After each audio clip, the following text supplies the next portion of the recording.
What's been the most exciting project you've worked on so far? You know what? We just finished a 13-part documentary series. This was a great example for someone who kind of needed short-term media production support. They were a heritage society that were running a park, and they had this one particular fellow who's getting up in years. He's about 80 years old. But the man basically built the park all by himself. He was moving these cabins that are 150 years old to just little Ferndale. It's a little small town. But son of a gun, they wanted to put together something special since he's looking to kind of settle down. He's 80 years old. He's got to retire sometime. So they brought me in. They asked if I'd be able to put together some videos, and we put together one just to see how it looked. And they loved it because they realized just how powerful a well-produced video can be. And even if they're just talking about something that seems as mundane as this is a log cabin, you put that into a video format with the right music, with the right pacing, and all of a sudden it's not just about the cabin. There's so much more going on, and it becomes really powerful. And yeah, I think that's interesting. Like, you think about it in general, just when it comes to media. That's old saying, a picture's worth 1,000 words.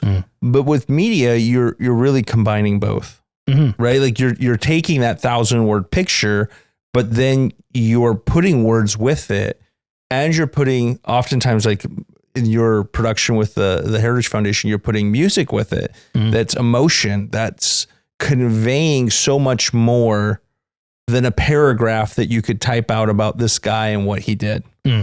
Yeah, and it's also about, there's a, how to word it? It's like filling in the gaps. It's the way that they tell the stories about the cabin. And you can just have a flat shot on the fellow that's talking. And you know what? It'll convey the information entirely sufficiently. It'll be fine. But if you're able to join with that explanation, compelling visual information about what he's talking about, even if it's just like an orbiting shot of an artifact in that cabin, where all of a sudden you realize, oh, this is what he's talking about. Because of the way that you frame the object, it's not just a flat vase. No, the way that you've shot it upwards gives it significance. It shows that it has value. It's little things that even if you can't explain it in words, your brain understands that there's information being conveyed to it. And so that's one of those things where any business can now look around their local area, and there's usually about one good videographer around them, and they understand these things. And they're the reason why a $1,000 camera can be valued at $10,000, because they're using it the right way to convey the right visual information. Yeah. Well, and that does, what you described there perfectly does go back and address that.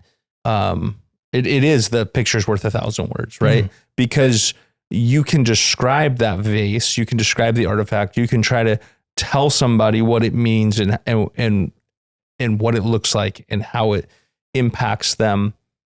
But when you capture the essence of it with a video, it's so much more impactful, right? Like it just drives home, like, okay, I understand now.